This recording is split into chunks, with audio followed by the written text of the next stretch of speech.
किसान भाइयों नमस्कार। गन्ना मित्र डीसीएम श्री राम के शुगर यूनिट हरियाणा के फेसबुक लाइव प्रोग्राम में आप सभी का स्वागत है। किसान भाइयों, आज के इस फेसबुक कार्यक्रम में एक बहुत ही उपयोगी और आकर्षक चर्चा का विषय रखा गया है। मैं उम्मीद करता हूं कि ये चर्चा बहुत ही उपयोगी है, आप सब लोगों को इस चर्चा का लाभ मिलेगा।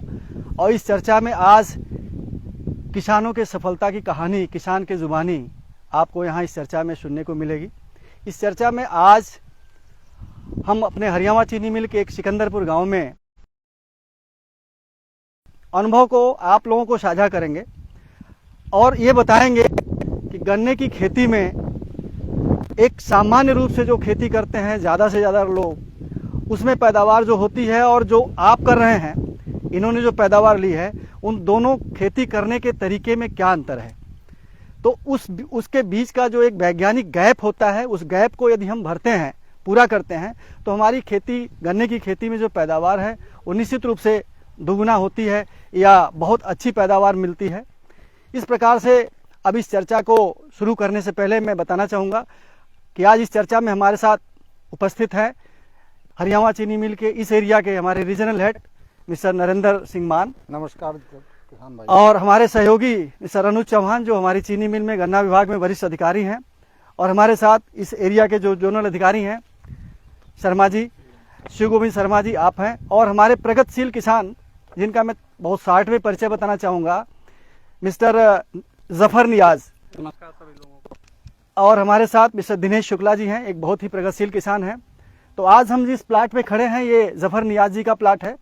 आप लोग देख रहे होंगे जफर नियाज जी ने एक बहुत ही गन्ने में बहुत ही वैज्ञानिक तरीके से उत्कृष्ट कार्य किया है। इस कार्य के करने के लिए इनको प्रदेश सरकार द्वारा, माननीय गन्ना मंत्री जी द्वारा इनको लखनऊ में बुला करके सम्मानित किया गया। और इनके उत्कृष्ट कार्य को देखने के लिए इस क्षेत्र के बहुत से प्रगतिशील किसान आते हैं, देखते हैं, इनसे पूछते हैं कि आप अपनी खेती को कैसे वैज्ञानिक तरीके से दिन पे दिन आप कर रहे हैं और आपकी पैदावार अच्छी हो रही है। तो आज इस चर्चा में हम भाग लेने के लिए हमारे जो सहयोगी हैं अनुज चौहान जी, मैं चाहूँगा कि इस चर्चा को आप आगे बढ़ाएं। और जफर जी से मैं निवेदन करूँगा कि आप अपने अनुभव को साझा करें ताकि हमारे जो भी लोग इस फेसबुक प्रोग्राम में जुड़े हुए हैं वो ये जान लें कि हम जो खेती करते हैं और आप जो कर रहे हैं, जिसको लेकर के आपको आज प्रदेश सरकार में सम्मानित किया गया है, इसमें अंतर कहाँ है, गैप कहाँ है आपकी खेती करने के तरीके में और जो सामान्य तरीके से लोग करते हैं उनमें क्या गैप है। और हमें किस तरह से अपने खेती में जो हम काम करते हैं उसमें लागत के साथ साथ हम अपनी पैदावार को बढ़ाएं।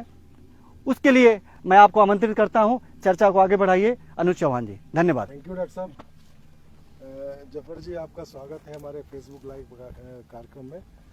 तो सबसे पहले तो आप हमें ये बताएं कि आप खेती कब से कर रहे हैं, गन्ने की खेती कब से कर रहे हैं। सभी लोगों को मेरा नमस्कार। मेरा नाम जाफर नियाज और मैं डीसीएम श्री राम ग्रुप का किसान हूं गन्ने का। और अभी हाल ही में मुझे माननीय मुख्यमंत्री जी और गन्ना मंत्री जी के हाथों प्रदेश में युवा गन्ना कृषक संवर्ग के रूप में प्रदेश में दूसरा स्थान पाने के कारण मुझे सम्मानित भी किया गया है, जो कि मैं आप सभी लोगों को दिखाना चाहूँगा।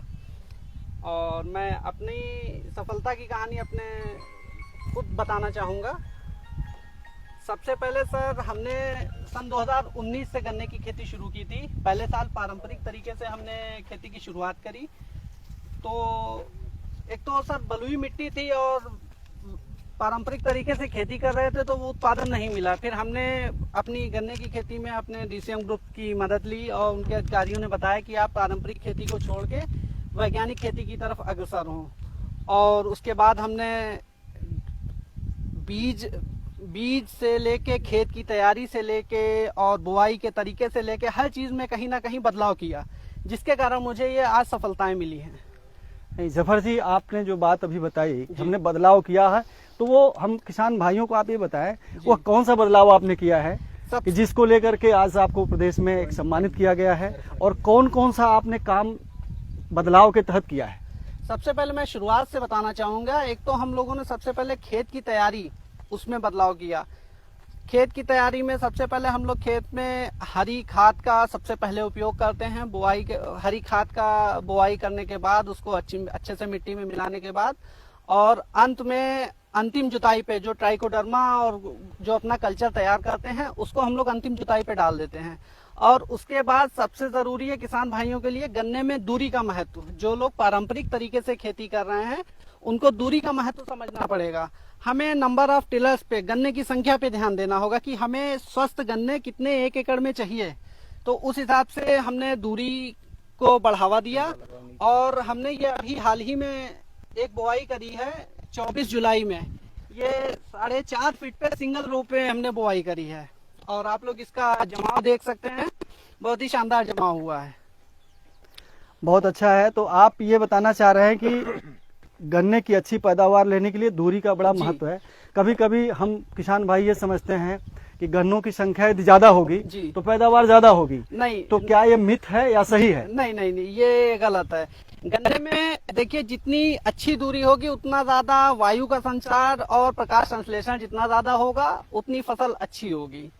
और ट्रेंच मेथड सबसे पहले किसान भाइयों के लिए सबसे जरूरी है कि जो पारंपरिक तरीके की बुआई को छोड़ के सबसे पहले हम लोग को ट्रेंच मेथड पे आना पड़ेगा।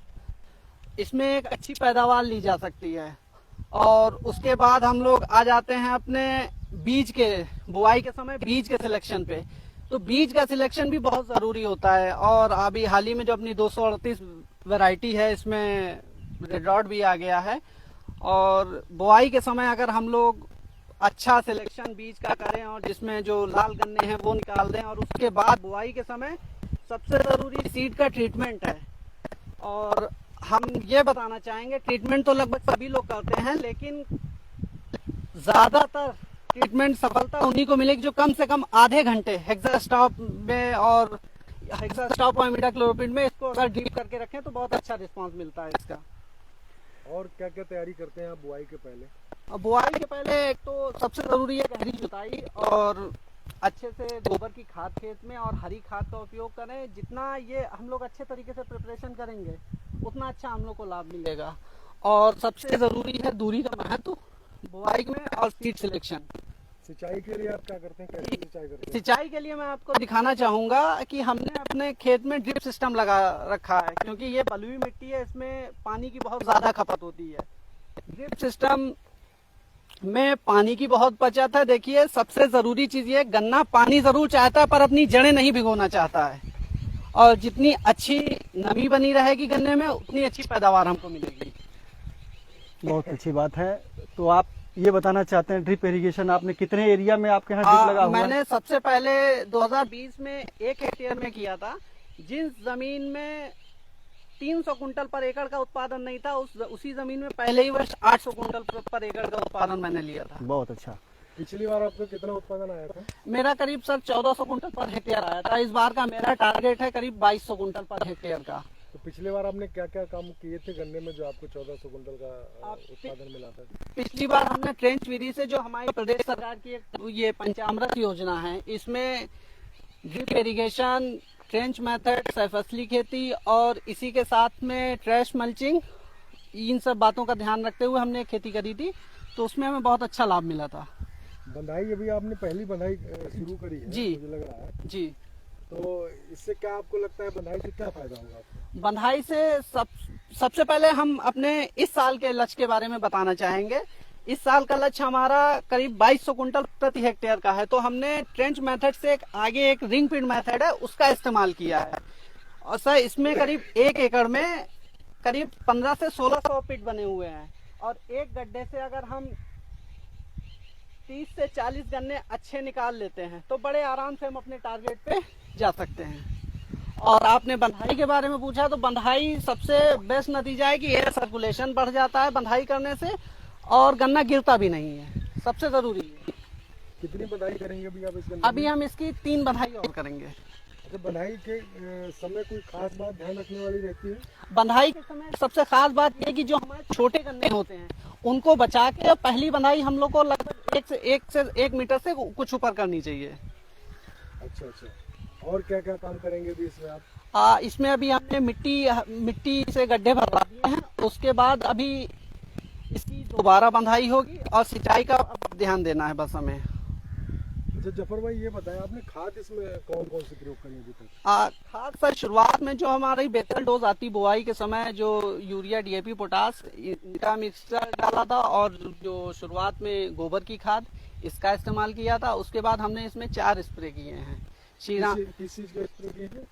सबसे पहला हमने श्रीराम साथी का स्प्रे किया है और उसके बाद एक श्रीराम का ही स्प्रे हिट आता है उसका स्प्रे किया है। उसके बाद हमने सागरिका और ये कैल्शियम नाइट्रेट का स्प्रे किया। उसके बाद सागरिका और 0050 पोटास का स्प्रे किया है। बहुत बढ़िया। अच्छा जफर जी एक चीज बताइए, जो आप अभी मशीनीकरण अपना रहे हैं जी जैसे रेटून मैनेजमेंट डिवाइस मशीन है जी और मैकेनिकल टेंच प्लांटर है, इनसे क्या लाभ हो रहा है? इनसे फायदा है कुछ या नहीं है, या कुछ मजदूरों की जो मिलने की समस्या है उसमें कुछ हमारा समाधान हो रहा है और हमारी लागत उससे कम होती है? क्या ऐसा आपने अनुभव किया है क्या? सर हमने पिछले ही वर्ष आरएमडी चलवाई थी अपने इसी 1 हेक्टेयर के प्लॉट में। सर आरएमडी से क्या होता है, एक तो सामान ठूठों की छटाई हो जाती है, साइडों की जड़ें टूट जाती हैं, जो कि ये काम लेबर से बहुत मुश्किल, और ये खास करके पेड़ी प्रबंधन का काम जिस टाइम होता है उस टाइम लेबर शॉर्टेज बहुत ज्यादा हो जाती है। तो वो मशीन हमने चलवाई थी, बहुत अच्छा उसका फुटाव हुआ था गन्ने का, और जो भी हमें गन्ने का असल में उत्पादन मिला उस गन्ने का वजन बहुत शानदार निकला था सर। अच्छा अच्छा जी डॉक्टर साहब आपसे भी जानना चाहेंगे कि जो आरएमडी मशीन है और उसका किसान किस तरीके से ज्यादा लाभ उठा सकते हैं, क्या क्या सुविधा हो जाती है उससे किसानों को? सर देखो अनुज, ऐसा है कि आरएमडी मशीन पिछले 2 सालों से हम लोग इस एरिया में चला रहे हैं और मैं ये समझूंगा कि मेरे बताने से बढ़िया है जैसे आप लोगों ने काम किया है, जफर जी ने काम किया है। आरएमडी मशीन एक ऐसा टूल है रेटून मैनेजमेंट का जिसमें एक साथ हमारी मुख्य जो क्रियाएं होती हैं, जैसे ठूंठ की कटाई है, पुरानी जड़ों को काटना है, फर्टिलाइजर एप्लीकेशन है, उसके बाद ऑफ बेयरिंग के बाद फिर वो मिट्टी, फर्टिलाइजर के बाद वो मिट्टी उसके ऊपर कूड़ों को ढक देते हैं। ये सारी क्रियाएं एक साथ हो जाती हैं। तो एक साथ अगर क्रियाएं हो जाती हैं और इसको किसान कई बार में करते हैं, कर नहीं पाते हैं, समय पर नहीं कर पाते हैं, इसलिए इसकी पैदावार इससे अच्छी निकलती है ये टूल चलाने से, इस मशीन को चलाने से। तो अनुज, मैं चाहूँगा कि हमारे बीच में एक प्रगतिशील किसान हमारे दिनेश शुक्ला जी हैं। शुक्ला जी, आपका इस फेसबुक कार्यक्रम में पुनः मैं स्वागत करता हूं। मैं आपसे जानना चाहता हूं कि जफर जी ने जो काम अभी बताया कि हम अच्छी पैदावार लेने के लिए हम ये काम हमने किया है जो थोड़ा सा हटके है, तो आप इनमें कुछ और चीज़ जोड़ना चाहेंगे और या कुछ अभी बचा हुआ है जो अच्छी पैदावार लेने के लिए हम किसान भाइयों को क्या करना चाहिए, किन किन चीज़ों पर ध्यान देना चाहिए? तो जो इन्होंने किया है, क्या इन सारी चीजों को आप भी करते हैं या इससे हटके कुछ करते हैं? तो हम किसान भाइयों को जरा आप बताइए प्लीज। मैं किसान भाइयों से कहना चाहूँ, जो भी जफर जी बोल रहे थे वो लगभग सब कुछ सही बोल रहे हैं, उनमें कुछ छिपाया नहीं है। जुताई के कार्यों में थोड़ा उन्होंने हिडन रखा है कि खेत की तैयारी करेंगे लेकिन विधिवत क्या करेंगे वो चीज़ नहीं इन्होंने ओपन की है। खेत को समतल करना बहुत जरूरी है, गहरी जुताई और समतलीकरण। उसके बाद आप हरी खाद, गोबर की खाद, अन्य जो रासायनिक खाद देना चाहते हैं सारा कुछ दे दें। अगर आप गोबर की खाद, माइक्रोन्यूट्रिएंट्स मेंटेन नहीं करेंगे, रासायनिक खाद कितनी भी ज़्यादा डाल लो, आपको अच्छी उपज नहीं मिलेगी। अच्छी उपज के लिए कंपोस्ट, वर्मी कंपोस्ट, केचुआ खाद, ये सब खादों का प्रयोग करना बहुत जरूरी है, तभी आप उपज 2000 कुंतल पर हेक्टेयर प्राप्त कर पाएंगे। तो दिनेश जी, आपकी पैदावार पिछले साल कितनी थी? 1400 एक औसत पैदावार आपने जो ली है। मेरी उपज 1400 कुंतल पर हेक्टेयर रही है। मेरा टारगेट है 2000 कुंतल पर हेक्टेयर होनी चाहिए। बहुत अच्छा, बहुत कौन सी प्रजाति लगाई है शुक्ला जी? 15-023 और 0238 2 प्रजातियां मेरे पास हैं। और जफर जी आपने कौन कौन सी लगाई है? सर मेरे पास 15-023, 13-235, 14-201 और सर 0118 ये वेराइटियाँ हैं। किसान भाई एक चीज़ और भी आपको जानकारी देना चाहेंगे कि जफर जी की जो माता जी हैं वो एक यहाँ पर अपने गांव में एक महिला समूह चला रहे हैं। उस महिला समूह के माध्यम से वो गन्ने की नर्सरी तैयार करती हैं। जो हमारी नई प्रजातियाँ हैं 15-023 है, 14-201 है, 0118 है, इनकी नर्सरी तैयार करके और वो किसानों को उपलब्ध कराती है। उनका समूह बहुत अच्छा चल रहा है, कई बार उनके समूह को भी जो है सम्मानित किया जा चुका है सर इसकी वजह से इनको भी ये फ़ायदा मिलता है कि इनको नई प्रजातियाँ समय से मिल जाती हैं। माता जी का उसमें काफी योगदान है जिनको नई प्रजातियां मिलने में। सर, सही बात है क्या है? सर मैं सभी किसान भाइयों को बताना चाहूँगा कि प्रदेश सरकार ने मेरे जो सेल्फ हेल्प ग्रुप इसका